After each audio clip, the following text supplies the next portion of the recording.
For a better you this morning, an accomplished athlete who went on to train other athletes is now helping bring out the athlete in all of us.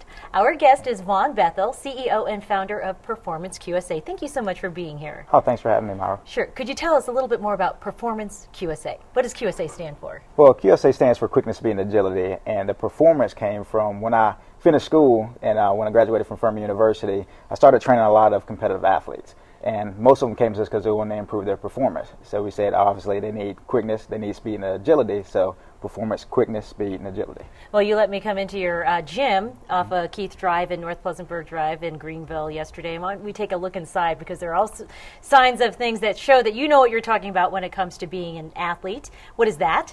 Well, that's my Furman jersey. Obviously, I graduated from Furman and played soccer there. And the one that you just saw was my Bahamas national team jersey. I did 2 World Cup qualifying stints with the Bahamas national team for basically Germany 2006 and South Africa 2010. Well, that's great. And now we're looking inside your gym. Noticeably, not very many machines. No, we only believe in one machine, that's the human body. Machines really isolate muscle groups, and our number one goal is to function as a whole and to perform what we call functional movement training. So people come to us because they want to look better, feel better, and perform better. And you're trying to get everybody to think like an athlete. Oh yeah. You got to change your mindset about what a workout actually is. People go in, they see a bunch of machines, and they think that you have to get on a machine to get a complete workout. Well, our workouts are mostly body weight, and we add some external resistance, but it's training the body as a whole. So you don't have to spend an hour and a half to 2 hours in the gym. So we've got to change our mindset on that. And when it comes to training like an athlete, what do you mean by that? Well, once again, functional movement training. We had to do things that are going to carry over into our daily lives, whether that's on the field, it's on the court, or even hiking on the weekends, or just trying to keep up with our kids or grandkids. So we have to train like an athlete to perform like an athlete. So everybody that comes into us, whether they're 8 or 80, we consider them an athlete. And you were talking about eating like an athlete. Oh yeah, definitely. And you got to eat for performance. It's like, I always use the car analogy. If you went out and bought a $100,000 sports car, you're not going to pull across the street and put in regular unleaded. You're going to put in premium fuel because you want to get maximum performance. The same thing goes for an athlete or how you want to function. If you want to get optimal performance out of your body, you got to fuel it properly. And when people go into your gym, the first thing you do is you give them a baseline test to determine what level of athleticism they've reached, right? And so then that depends on what they can eat. Exactly. So when somebody comes in, they perform our baseline test, and in that baseline test, we classify them as a level 1, level 2, level 3, or a professional athlete. And based on that level of performance, we got to fuel their bodies properly, because somebody that's shooting for weight loss is not going to be eating the same way as a professional athlete that's shooting for performance and optimal performance. And you've summed up some of these tips in your book, which you've written. Tell us a little bit about that. We have a close-up picture of that, actually. Yeah. Well, actually, I was selected last year in 2010 as one of the top 25 fitness professionals in the United States, and we were chosen to each write a chapter for this book. And when it was released in July of this year, it hit 5 best-selling lists on Amazon. So it actually worked out pretty good, but our chapter is focused on the secret to ultimate fitness and wellness, which is train like an athlete, our whole methodology. And you're going to tell us a little bit more about that when we join you back a little bit later on in the news. Thank you so much, Vaughn Bethel. No problem. Thanks for having me. Sure.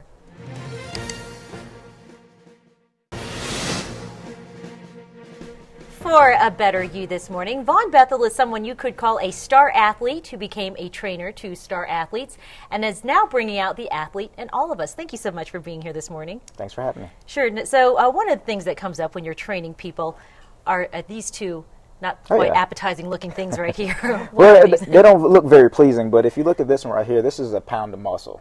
And this one over here is a pound of fat. Now, about the same size, but look at the way they look, the density of them. Pound of muscle obviously is a lot more dense than this pound of fat, and it looks a lot better actually. But really the biggest thing that I try to tell people is obviously you want to have a lot more of this than this, because a pound of this burns approximately 50 calories a day while it rests.